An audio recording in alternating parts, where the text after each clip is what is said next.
Greetings, brothers and sisters. Spotify sides with Joe Rogan, agrees to remove Neil Young's music from service.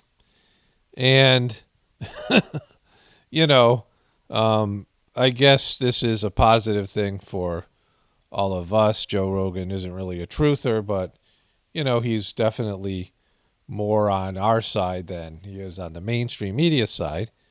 And, I agree with him on CNN and a lot of these other things. And Neil Young, who is, just exhumed himself and then canceled himself, right?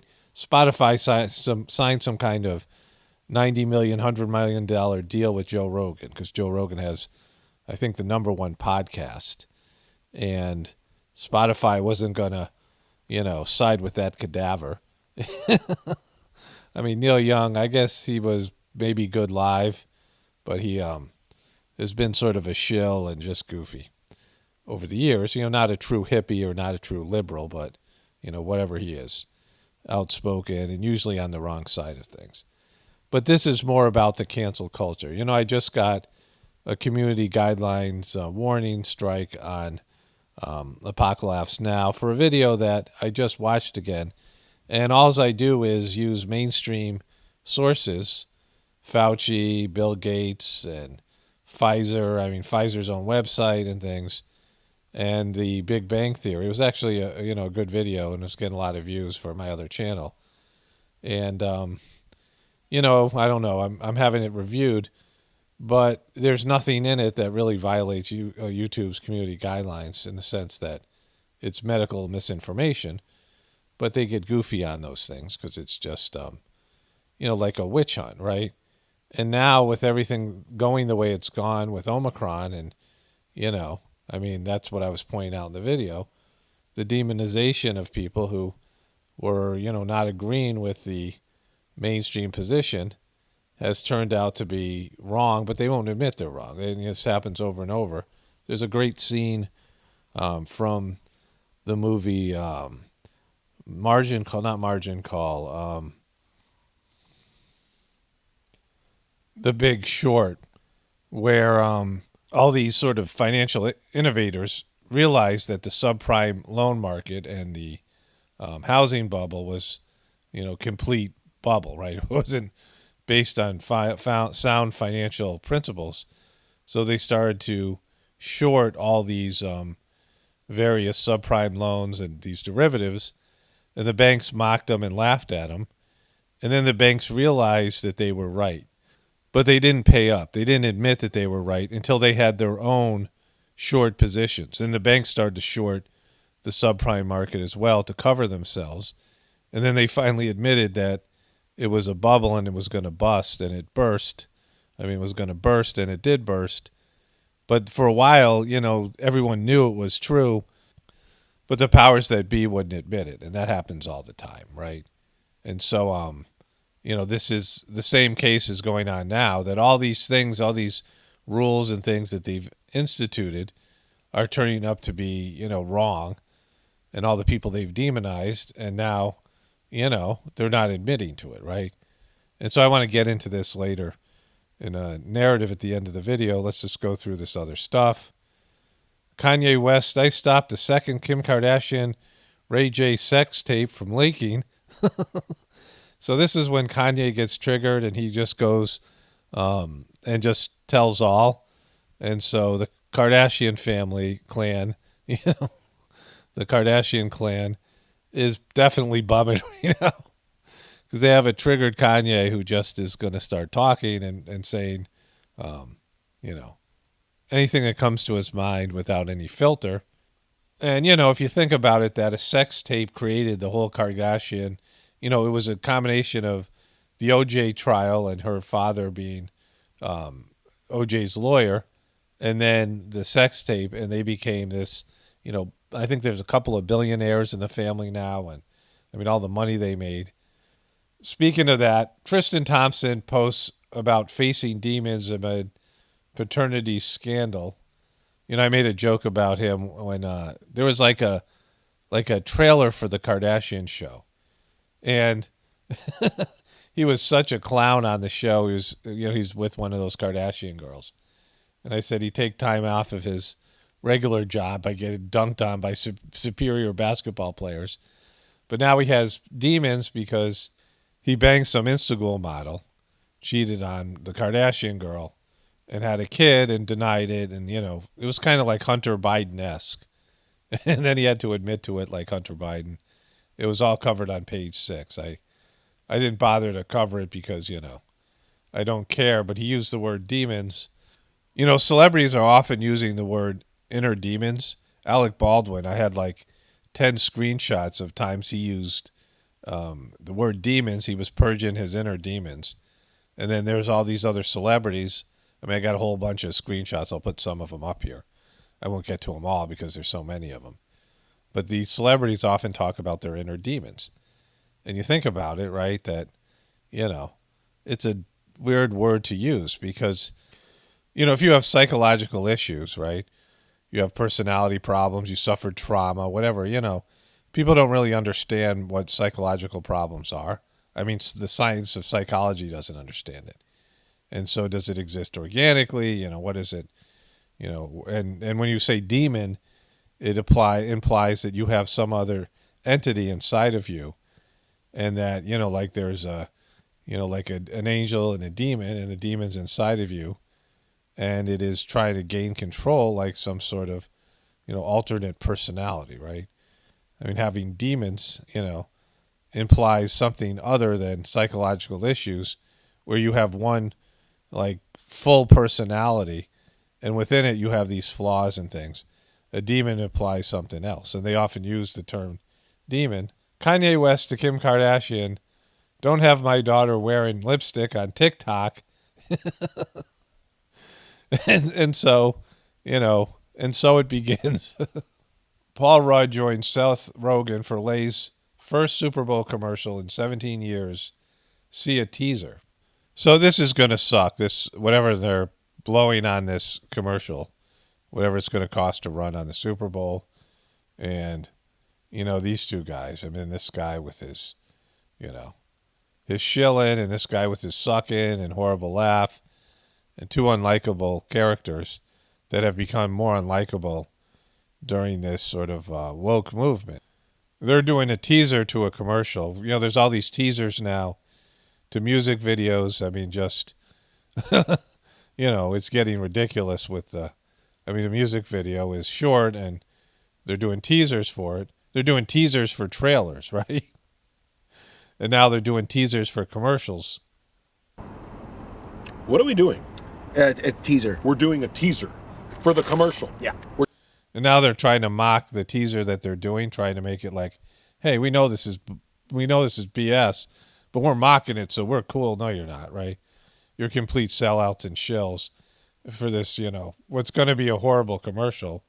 We're teasing commercials now? Yeah. That's a thing? Right, like a movie trailer. Yeah, but the commercial's incredibly short in the first place. How long is the teaser? Oh, it's really So that sucked, right? And this is where your society has jumped the shark, right? It's just our culture is played out. They're doing teasers for commercials and then mocking the teaser, even though they're doing the teaser to, promote a crappy commercial that's going to be, one of these many crappy commercials in the Super Bowl.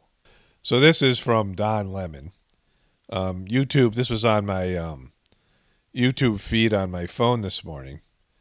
And he is weighing in on some controversial comments that Joe Rogan and his white guests made. Lemon weighs in on Joe Rogan and white guests' definition of black. So this should be interesting.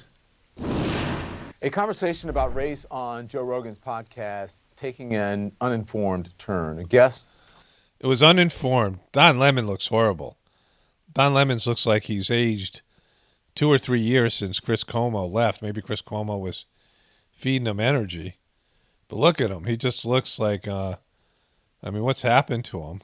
It's all that drinking and partying. It's like his Dorian Gray photo got taken down. It's just significant aging, just like Alec Baldwin, right?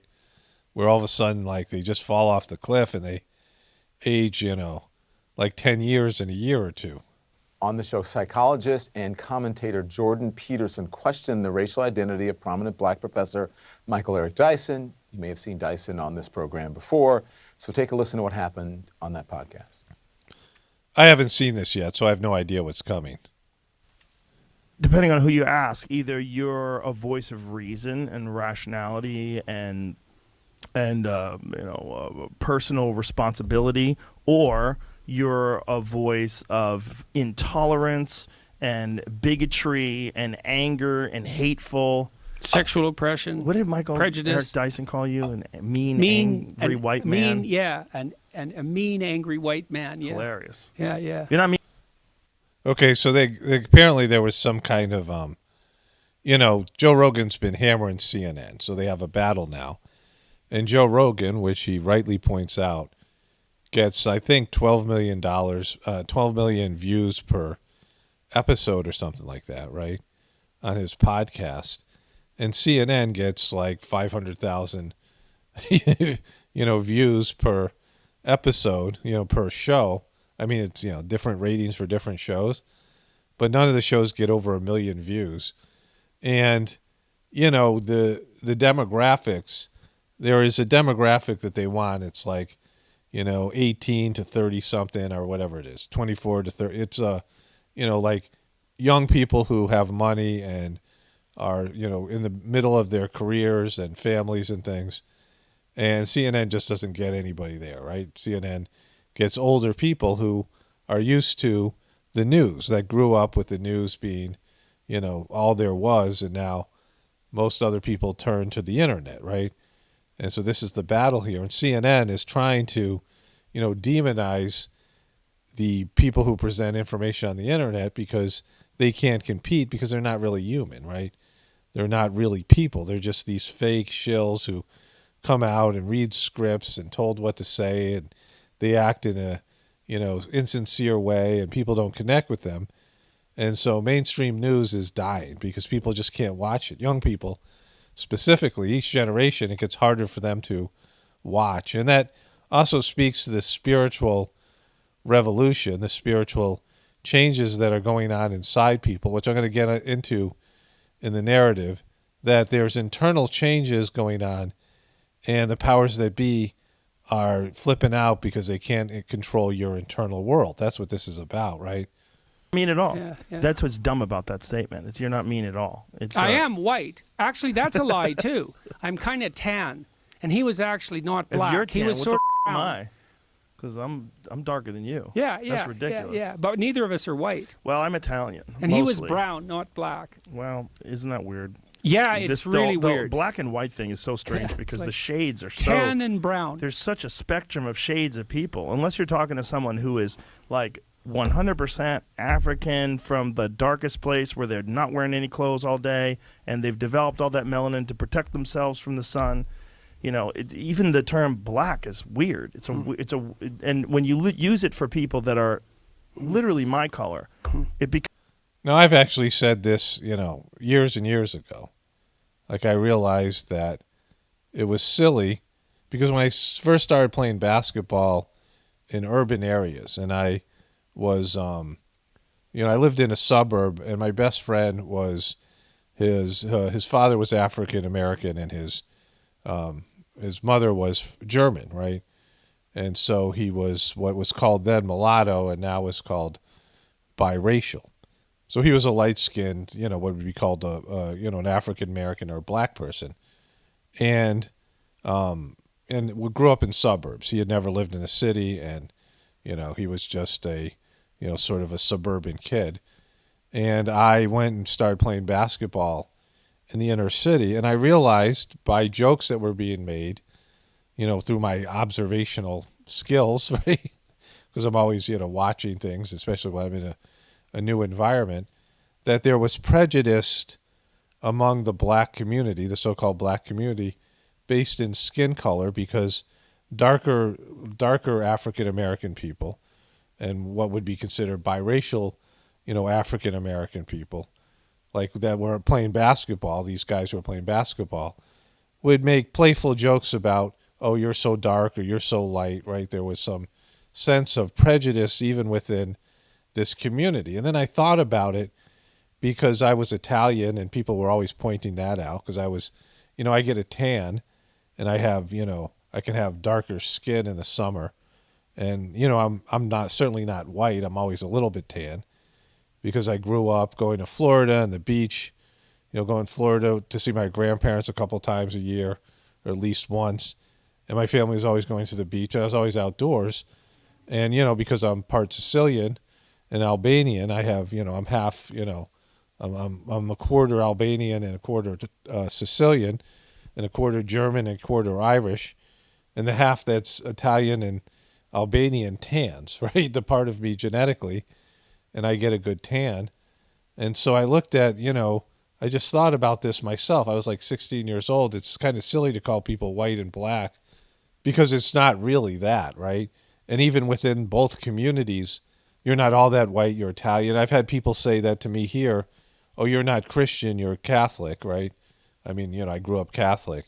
And so there's all these prejudice. Like in any community, you can say, all right, there's some cohesive demographic. There isn't any cohesive demographics. There's prejudice in any community, especially when it's based in your periphery, your superficial aspects of your life. Because I want to get into what's really important, your subtle bodies, your soul, your spiritual essence.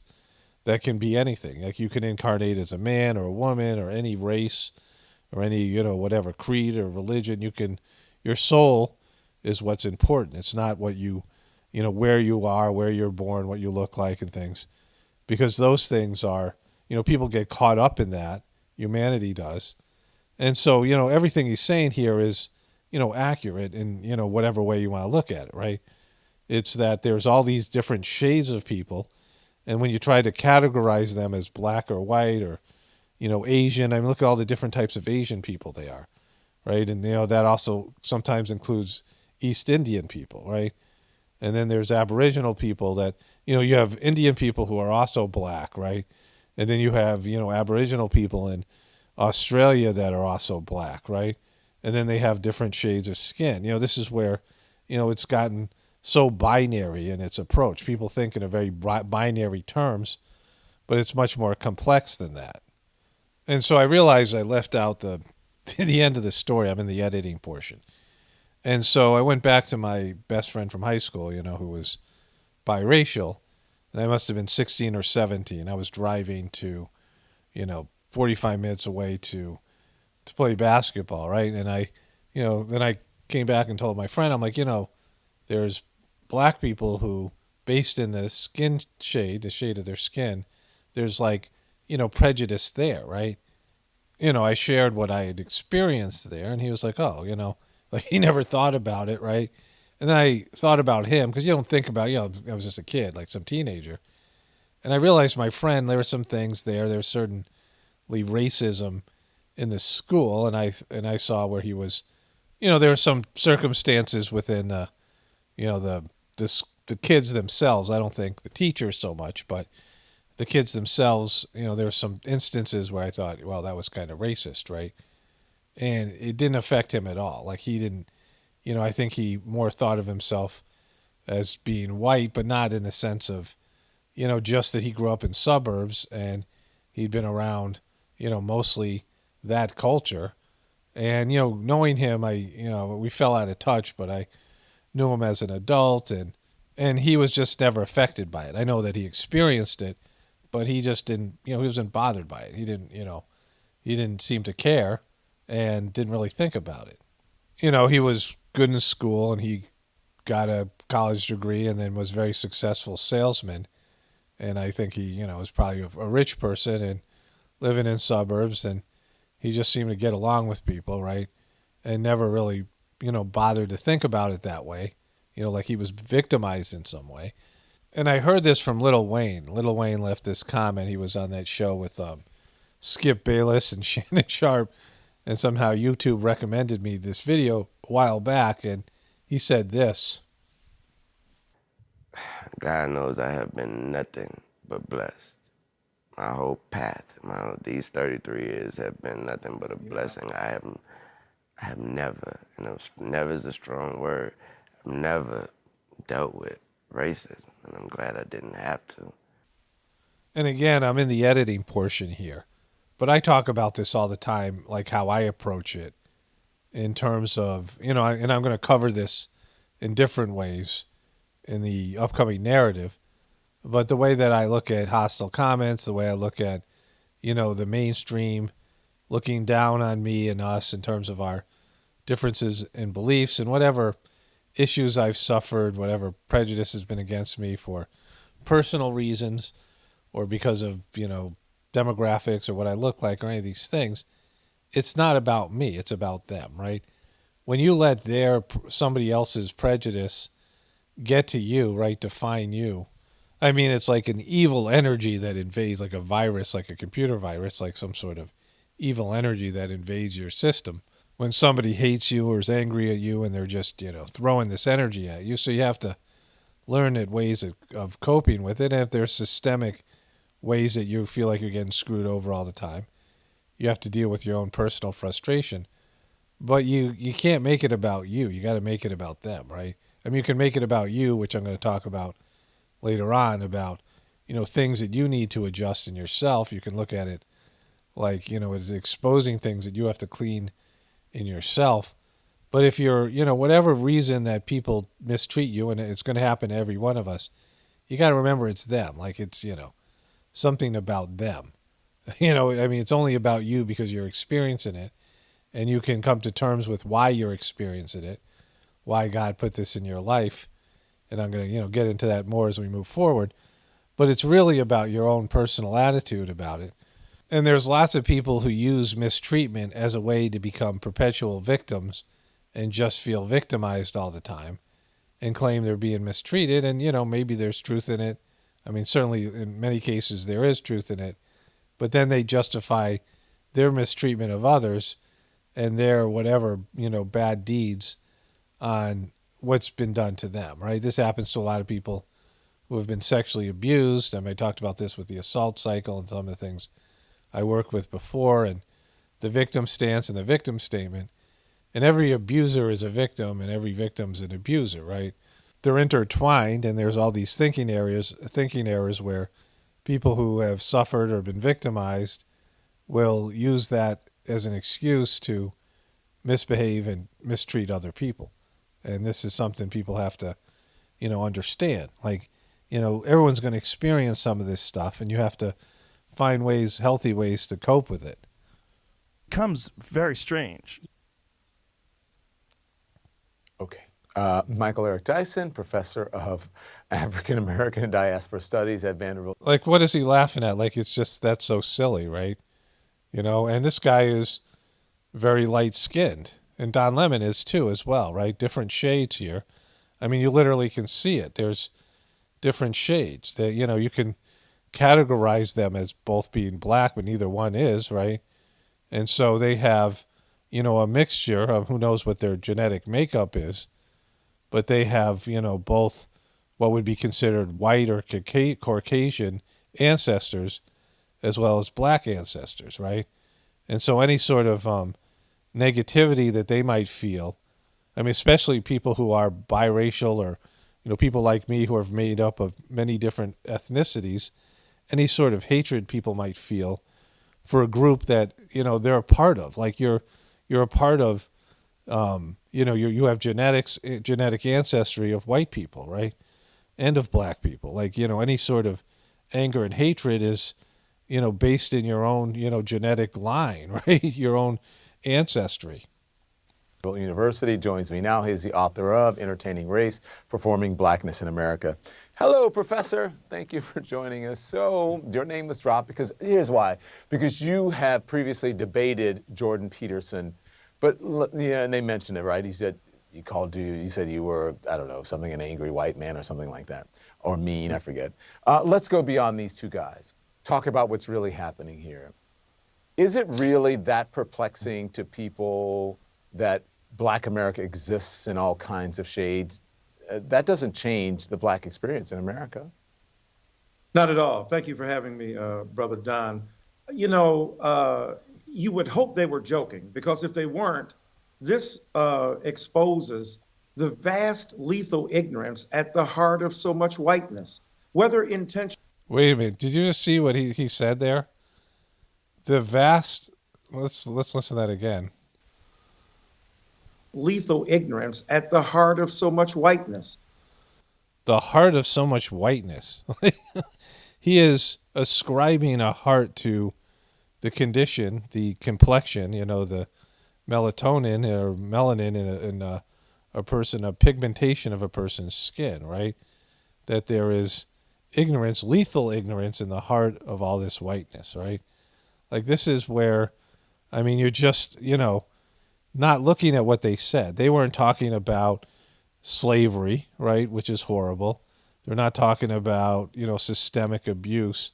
They were simply talking about people identifying as either black or white when there's so many different shades, right? That there is shades of skin and that seems kind of ridiculous, that people, again, there's all this stuff that's there, right? There's history and there's, whatever it is.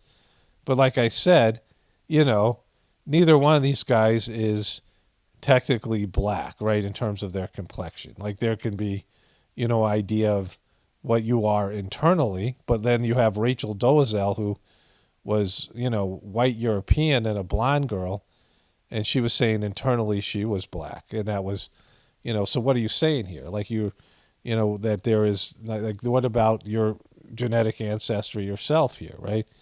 This is where, like, they're, lethal ignorance at the heart of whiteness.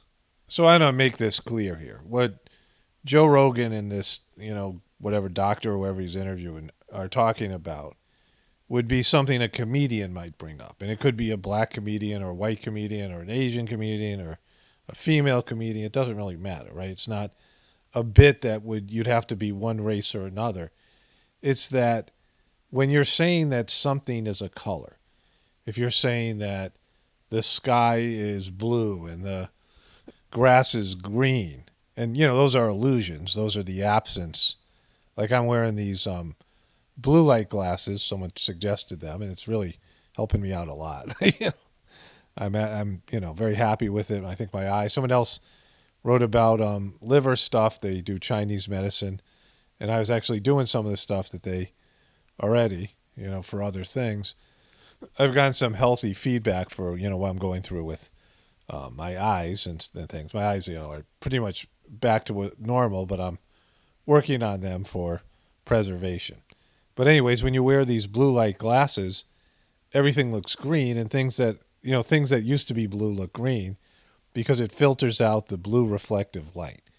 And so my eyes don't get the blue reflected light, and so I see green. But if I had, glasses that filtered out green, then it would be something else, right?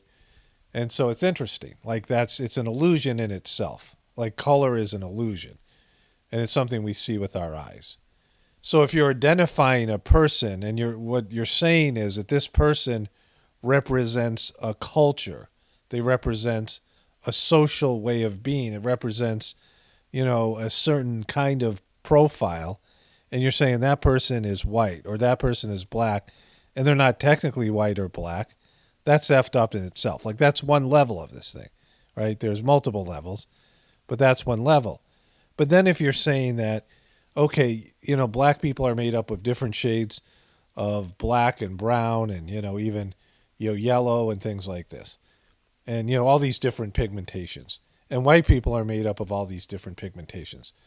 But we can categorize their internal worlds, their experience, their prejudice, their beliefs into what this guy called whiteness, right? Blackness or whiteness. Well, there's such a spectrum, and going back to what Lil Wayne said and my, friend from high school, they didn't experience that. And there's plenty of people that, go beyond the color of their skin and the periphery of their existence and aren't affected by how society views them and things like this, right? And there's so many different ways a person is inside internally, and I'm going to get into the soul, which is the deepest level, the most important level, your subtle bodies and your soul, because that's eternal. And your soul, it doesn't have a color, it doesn't have a shape, it isn't good looking or ugly or something like that, right? It isn't, based in some materialistic manifestation of your body. And so what they're ascribing is that there's basically two types of people here in terms of, white or black, and I guess Asian, these other things, but that there's all the white people are, share something, and they're all very similar in one way, and all black people inside are all, similar in one way, right? And that's just not true, right? They're trying to, make this into some sort of binary oppositional force, two oppositional forces. And again, there has been systemic racism. I'm not saying there isn't. There was slavery, there is prejudice, right? There is negativity that people of color experience. I'm not denying any of those things. Yeah, those things do exist. But to try to simplify it in, the way that they're trying to simplify it, and to look down on Joe Rogan and, this other guy like they're children, like they're sort of, looking at them like they're children, and their position isn't any more sane or any more sophisticated than what Joe Rogan and the other guy said, right? Vast lethal ignorance at the heart of so much whiteness, whether intentional or not. We all know that black is not a phenotypical reality. We're not talking about a genetic predisposition toward darker skin. We're speaking about an existential context. We're talking about a philosophical idea. We're speaking about rooted cultures in deep histories that have vast traditions that have generated complicated identities. And we know that blackness, in terms of its identity, ranges from vanilla vitality to chocolate charm. And all. Okay. I'm going to switch over to the narrative portion here. I'm going to cover this and then get into internal worlds and cancel culture. And so there is this, to really understand this, you have to look at it from a spiritual level, from a divine level, right? In terms of your eternal soul.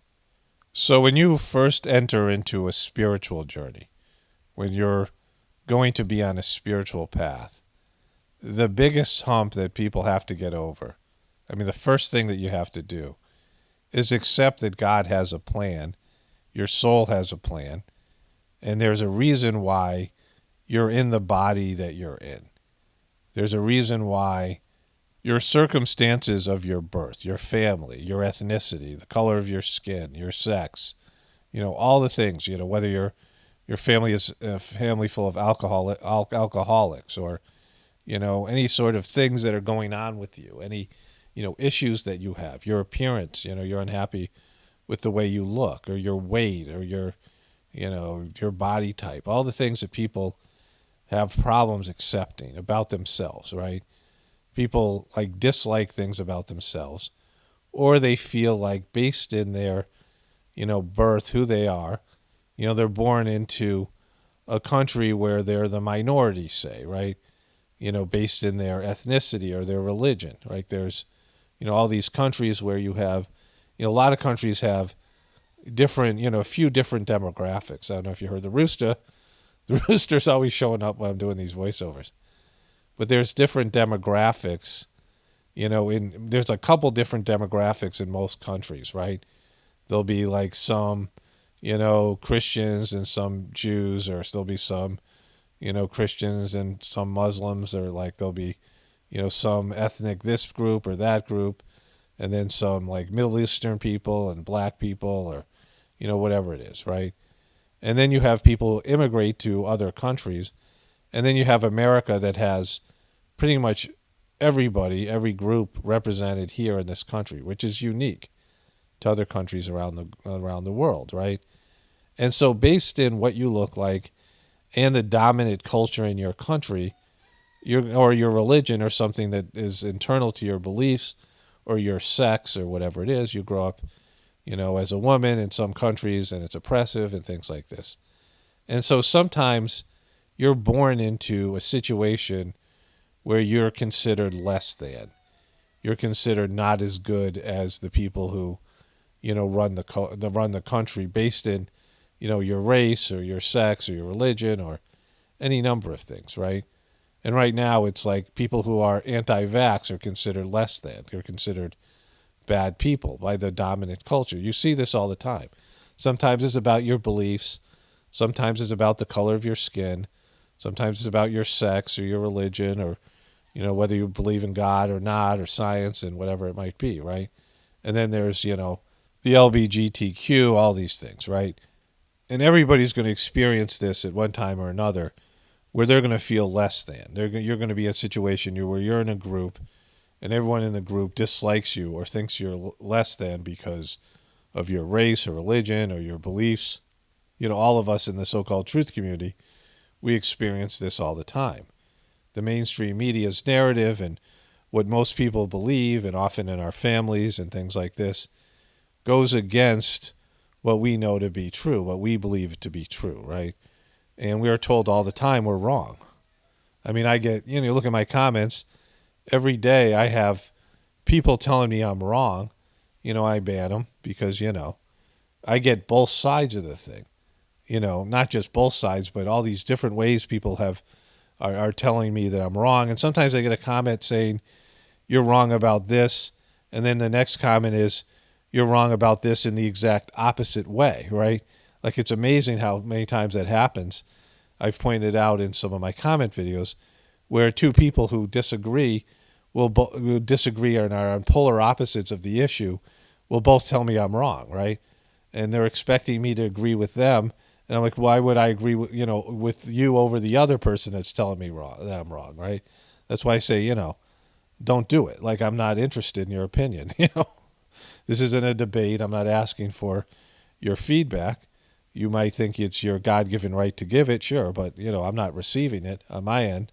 You're just wasting your breath, right? The most that'll come out of it is me mocking you in some video for your, narcissism or selfishness in this case.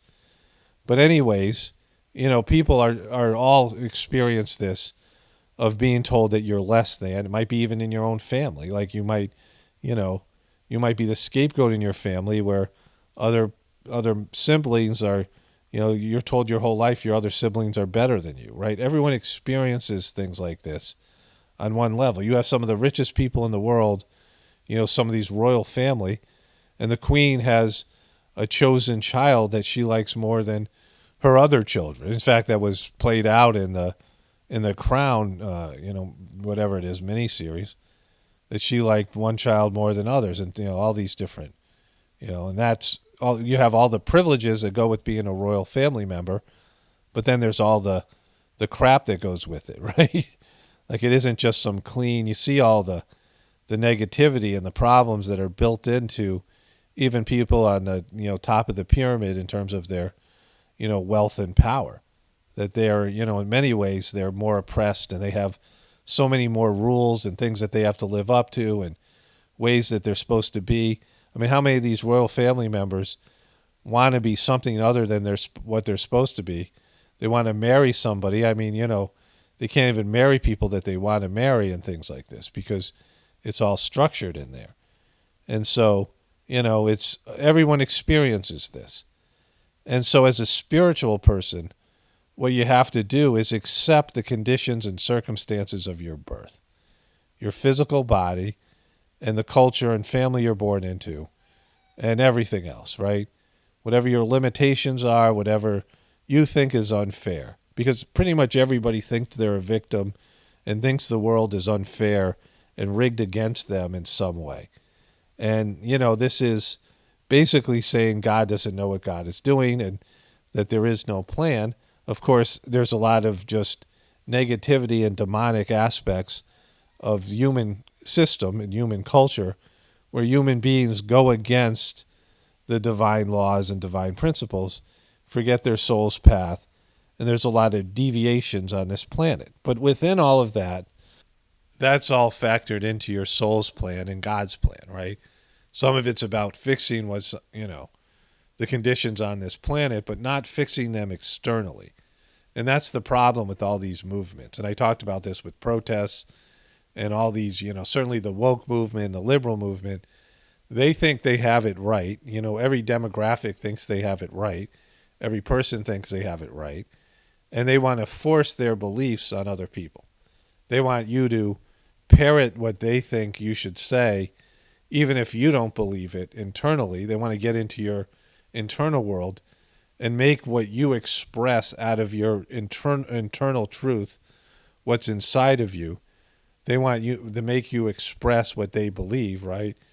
And validate their beliefs, even if you don't believe them yourselves internally. And that's the problem here, right? And that's what the cancel culture is all about. And, people in the truth community were trying to cancel people.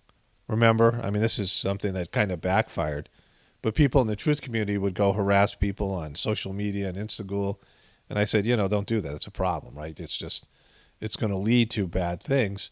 And they try to cancel people. They try to get people fired for what they did and, what they believed about these people and celebrities and things.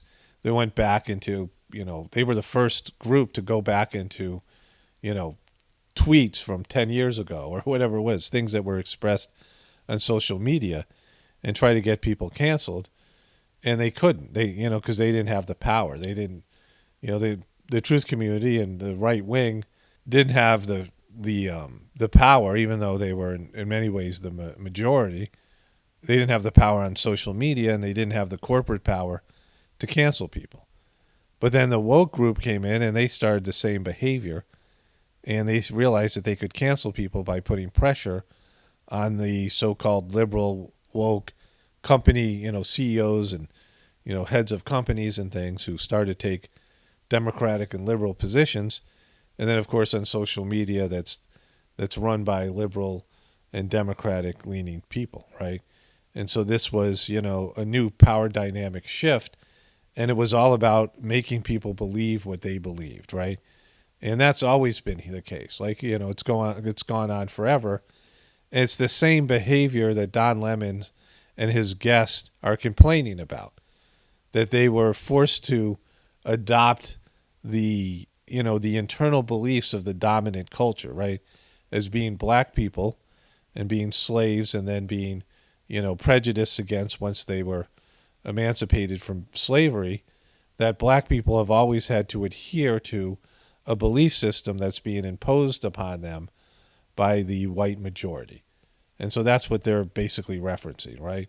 That they had to go along with the beliefs and the culture that they were, not really a part of or didn't believe in.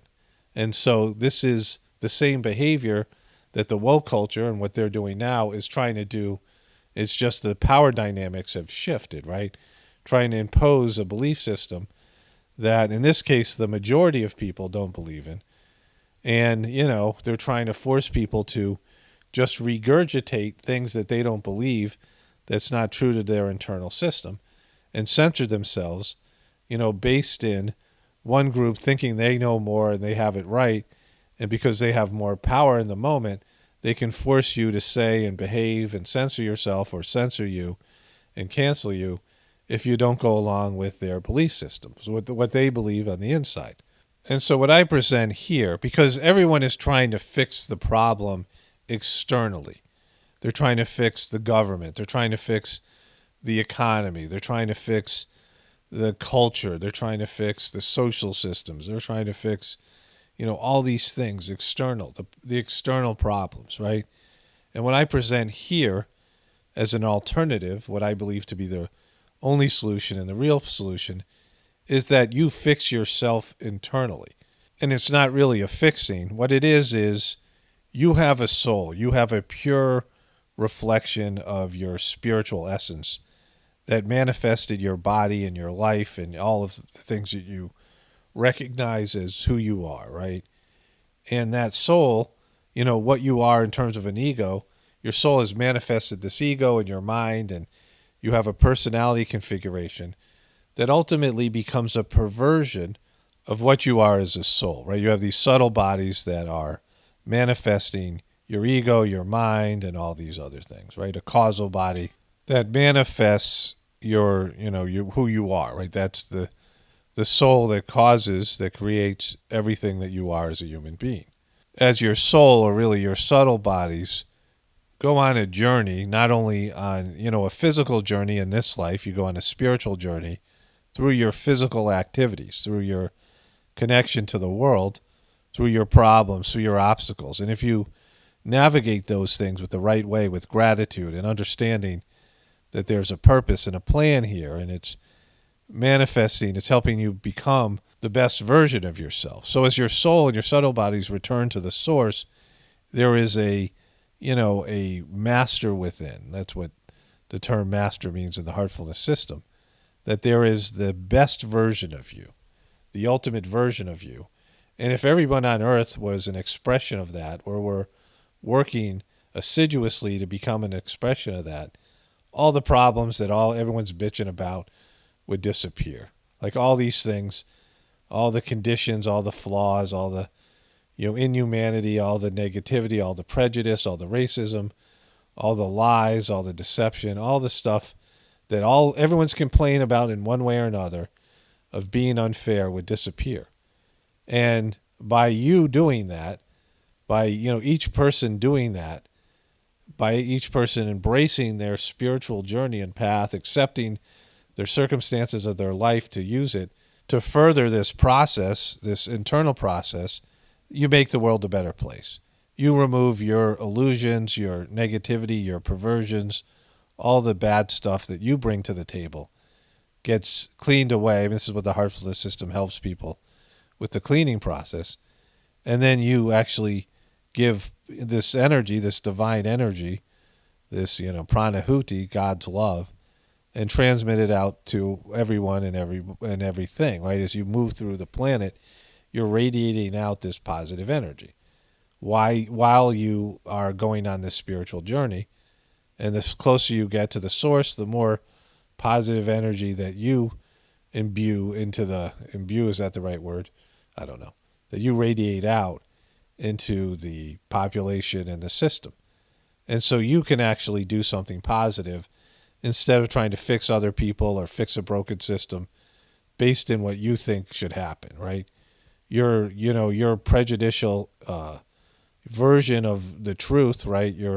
The lens in which you see the world, where you know what is good for everybody else, where you know what should be the way the world is.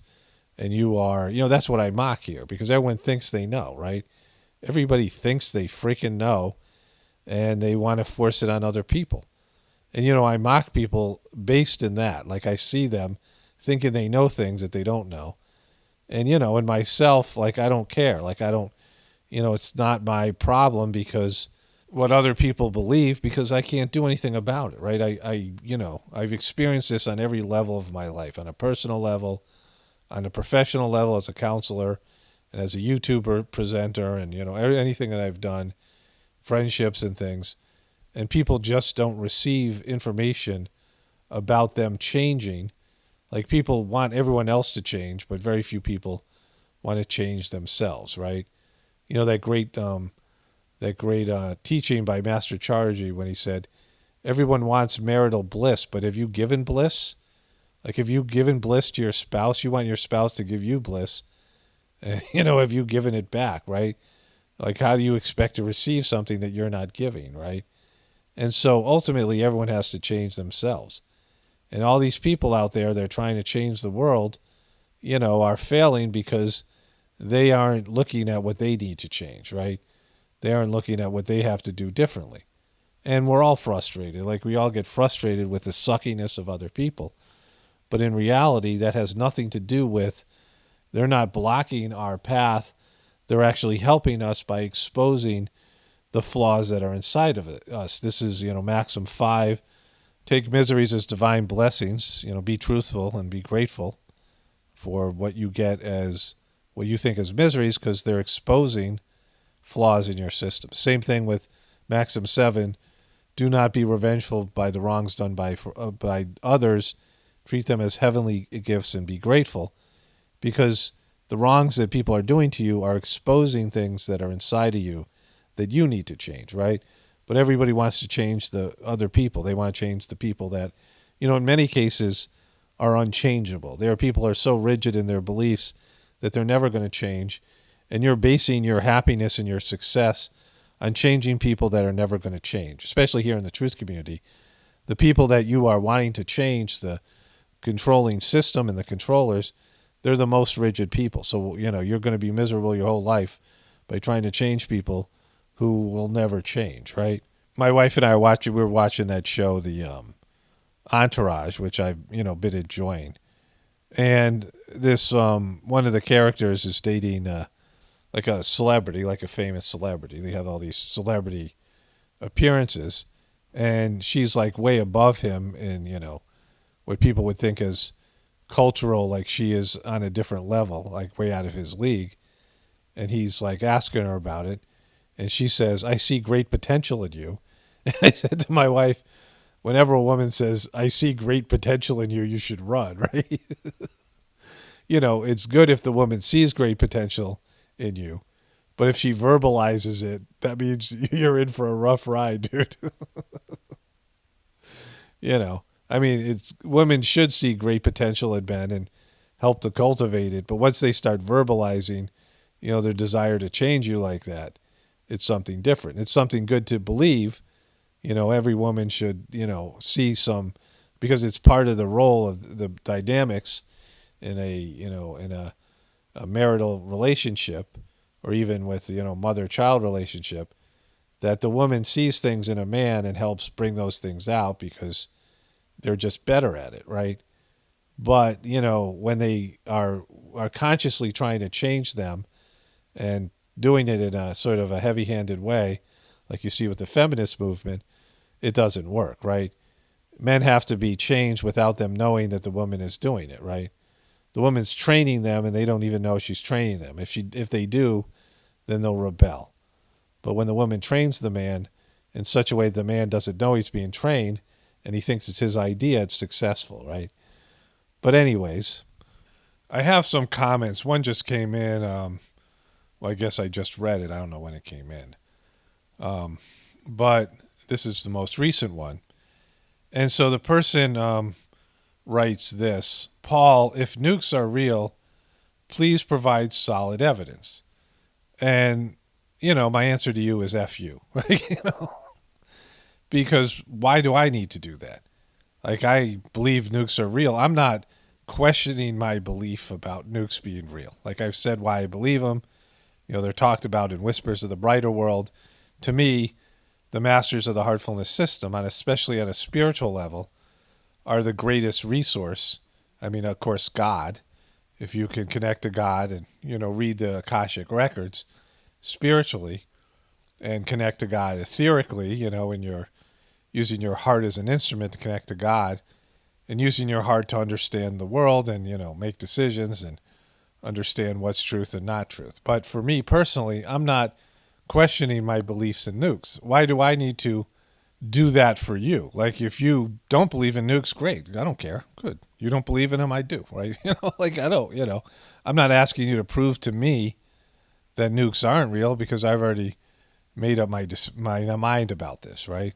So why do I need to do extra work for you? Like, what are you doing for me that, like, I owe you that? Like, how arrogant you are to want me to do that. I don't need to prove. Like, why do I need to validate this for you? And I know that if you know, more than likely in your belief system, no matter what I present to you, you're still going to believe nukes aren't real. I've done this before with other people, you know, whatever it is, right? You know, the flat earthers that came in and they asked me to present why I didn't believe in the flat earth, and I did.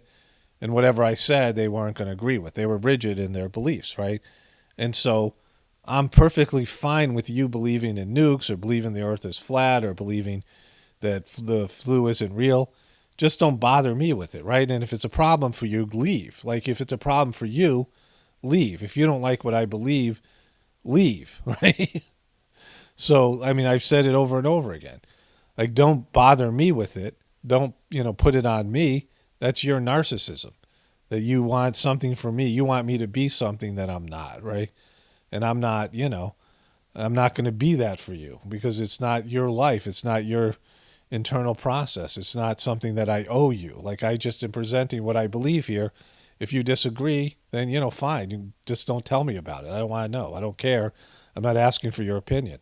I'm not your personal researcher. I don't want to argue, and I don't want to try to convince you of something. I'm not here to convince you that nukes are real. Like, I don't care if you believe it or not. How many times do I have to say it?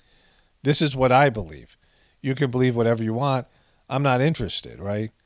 You know, I said this thing about how there is this question that's being asked, and I was explained this thing on Facebook Messenger where you'll get this question that says, tell me more about yourself. And what somebody wrote to me yesterday, and I believe that they were saying, what's true. I mean, I don't know. I have no way of validating it, verifying it. But this woman said that what it is that it's completely on your end. Because I've gotten that question asked. So Messenger generates this question of, tell me more about yourself, or where do you live, or things like this. And you think it's coming from the person that's on the other side of the message, but they're not writing it. Messenger's just trying to get you guys to use their app and develop a conversation. So it's completely suggested on your end. That's why I don't see it on my end. And people think that I'm asking it, or I think other people were asking it, but then I realized it kept on happening automatically. Somebody would send me a message, and then it would be followed with, tell me more about yourself, right? Especially the first time a message was exchanged. And it's completely evil because it's deceptive, right? And I said, I don't want to know more about you, right? I'm not asking for more information about you. Like, I don't have the time to read it, and, I'm not all that interested in it. Not that you might be a great person and, well worth somebody, wanting to know everything about you. It's just not going to be me. Like I'm overwhelmed as it is, and people bombard me with long, emails and stories, and I just can't read them, right? I can't, I don't have the time. I've talked about my eyesight. I have to save my eyesight and things like this. And so I'm not asking you. Like, this isn't some open-ended exchange where I'm saying, I don't believe in nukes, prove me wrong. I fine. You don't believe in them. That's great. So just go somewhere else, whatever, right? You either accept that we're going to disagree on something, or you move on. But don't expect me to change or be your private researcher and prove to you something that you're never going to believe in. I'm not going to get sucked into that vortex. And so then the person answers this person, Paul, if nukes are real, please provide some solid evidence. He can't, period. He just knows they're real because he was told so, but won't believe other things he was told because reasons. He's actually very normie and conventional in his beliefs. I addressed this in this video yesterday, that there's so many things that in the truth community people just make up, and they're able to create some sort of artificial evidence or, piece together a narrative that's very believable, and people get sucked into it. It's either done by disinformation agents or whatever. And as I started doing my own research, I found there are so many flaws. And when I confronted those flaws, all these people who believed in those flaws, went ballistic and were, whatever, right? And like I said in the video, I don't put much stake in being right. Like I think I've been right so many times. I don't remember how many. I've made, of course, smaller mistakes on things, and everyone's going to make mistakes. But in terms of things I've said in the past and pattern recognition, and it played out just the way I said it was going to play out or whatever, right? And I don't put much stock in it because I don't know how it's positively affected me or other people. I'm giving my opinion of things or my view of things here, but I don't know if it's changing anything. And the real change has to happen internally, right? Being able to see the future, being right on things, isn't as important as moving forward on your spiritual journey. Like, I don't mind telling people I told you so just because it bums them out, right? And I find that funny. But I don't I don't get any sort of self-esteem boost for being, smarter or more intuitive or insightful than the average dope, right? Like I don't feel like, oh, wow, I feel good about myself. I don't. It doesn't matter to me, right? Being right is so important to most truthers just because, you're always told that you're wrong. But I know the system sucks. I know the system is deceptive. So I don't need that validation. I know that, I'm on the right path spiritually and I'm moving forward. But I make mistakes and there's all these flaws, but I'm at least doing what I'm supposed to be doing. I am, doing what I was sent down here to do. And so for that, that I guess makes me feel good. It makes me feel better than when I wasn't, right? When I wasn't doing what I was supposed to do. But again, these people who are commenting, why are you listening to me? Like, if we are so disagreeing, like this person saying I'm very, I'm a normie, in my beliefs, good, go somewhere else for Christ's sakes, right? How many times do I have to say it? Why are you still here? Why are you bothering to, are you just in the comment section? So, create your own thing, right? Like stop like parasiting off of my thing or whatever you're doing because it just isn't cool. And so this person writes John Stamos's bizarre Bob Saget eulogy. And the person, this woman, is a newbie, and she writes, "What is wrong with you? Whether you like this guy or not, he's no longer alive, and you're on YouTube trashing Bob. You're sick and sad. This isn't funny at all." Well, to you, and this isn't going to be funny either, honey. This isn't going to be funny either, pumpkin. And so I've said this before. Once you go and you personally seek out somebody, and this is for everybody. It doesn't matter whether that person's wrong or right or that person's horrible. But once you go and seek somebody out in a comment section, this person's addressing me in a comment, judging me in a hostile way, right? What's wrong with you? And, what else did she say here? Let me pull it back up. What's wrong with you? And then you're sick and this isn't funny at all. Once you go do that, you can no longer take the high ground. This person's trying to take the high ground by saying my mocking of a dead Bob Saget is wrong, right? Is wrong. And I'm not saying it isn't. But once you take that, the moral high ground and you confront somebody, in this case, right, that has nothing to do with you, because I'm not hurting Bob Saget's feelings. He's dead. And, his inner circle isn't going to watch this. And if they do, that's on them. I'm not going to them and saying this about them and, wanting them to hear this, right? This person is seeking me out and, telling me I'm wrong and I suck and whatever it is and how much better they are and, whatever, right? And why are they doing it? Why is this woman making this comment? Does she think I'm going to change? I'm going to take the video down? That I'm going to, there's a comedian, I think it was Brian Regan, saying that there's something miraculous had something on the internet. One person confronted another person's political views, and the other person answered back, "Oh, I think you're right." It's a miracle because that never happens. Like, when has that ever happened? I said this as in my video, my recent video, I don't know, yesterday maybe, that as a counselor I experienced this. As a person who is, I have a master's in counseling. And so, I was doing therapy with people. And you can see what the problem is pretty much, 100% of the time in the first two sessions. A person comes in, talks about their issues, and you could tell them what they need to do in that first session, in that second session, what they need to do to solve that problem. Of course, it might go deeper and, after they, do the first thing. But if they were open into listening to you or anybody, because the people in their life are telling them all the time what they need to do, right? Most people are so defensive and rigid about changing what they need to change. And so when you tell them what they need to change, they develop some defense mechanism, their ego does, so they can say that it's your fault or, they feel like a victim or whatever it is, so they don't have to change. People will willfully create all kinds of different levels of defenses to keep themselves from changing, even though the whole universe is telling them what they have to change and they won't do it, right? And that's, why therapy is kind of useless, because people, for the most part, you have to, get them to see how they have to change without directly telling them. And it might take, 5 years for a small change before the person has a, moment of revelation where they finally face themselves. And it might take all kinds of material circumstances and desperation for them to finally change what they need to change about themselves. There's a great scene from that movie. I forget the name of the movie, and don't tell me, don't care, I don't need to know. But it's about this woman she was running poker games. It's a true story. She was running poker games for the sort of wealthy Hollywood people. And her dad was a sort of famous psychologist.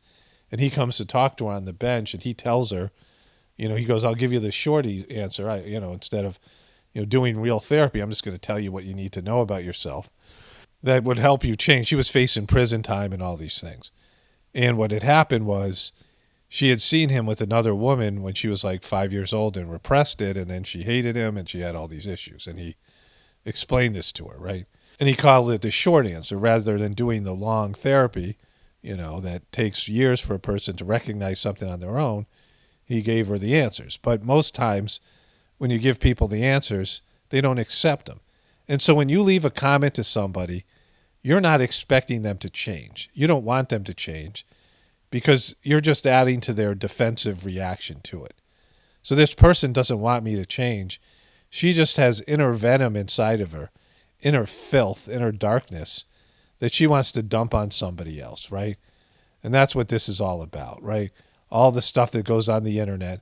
People are angry and they feel hateful, they feel negativity, and they just want to dump it on somebody else. All the racism, all the victimization, all the, the blame of this group or that group, all the stuff that you see, all the stuff I present here. Everyone, looking at somebody else, and they have crap inside of them that makes them feel unsettled. Like I said, the hatred is your hatred. The object of your hate is somebody else, but the hatred is in you, MNFer, right? The anger is in you. And when you feel these things, you're just wanting to put this stuff that you don't like about yourself on somebody else. And that goes across the board. Everybody who's trying to fix the world is doing this, right?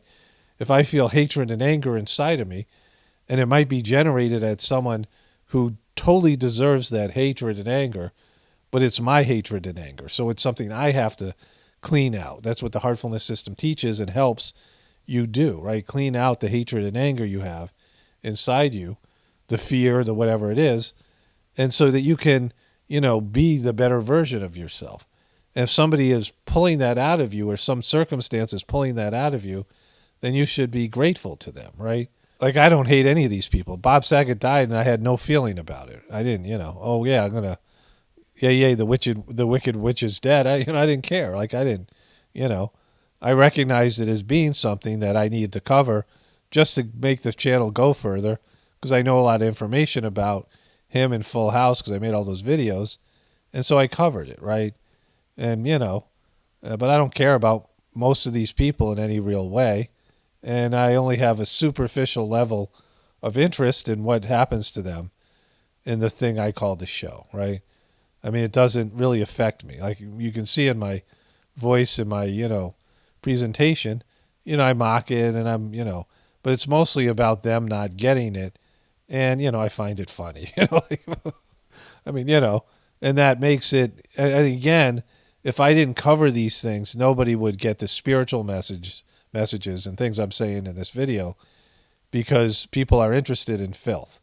And so, back when I first realized I had to cover celebrity videos and politics and these things, I was pissed at God because I didn't want to dive into this cesspit. But it's been okay. Like, I've been protected and, I enjoy it now. Like at first I was kind of resentful, but now I've accepted it. I'm grateful for it. I enjoy it. But if people could just hear the spiritual stuff, I would just say the spiritual stuff. It'd be much easier. I wouldn't have to wrap it in these other things that people care about. And so, for all you people who complain about me, you're welcome, because I don't, whether you disagree with me about nukes or, my treatment of Bob Saget, it's the spiritual messages that you're getting and the energy in these videos that you should be grateful for, but you're too much of a dope to realize it. And so you leave these stupid comments, and, I get to mock you, so I don't care. And so this person says this: Paul, I love your work and wonder why you tell people you had COVID and Omicron without knowing any of them are actually true. From one truther to another, please let me know. Did I cover this comment already? Well, I'll cover it again. I don't think I did, but I might have.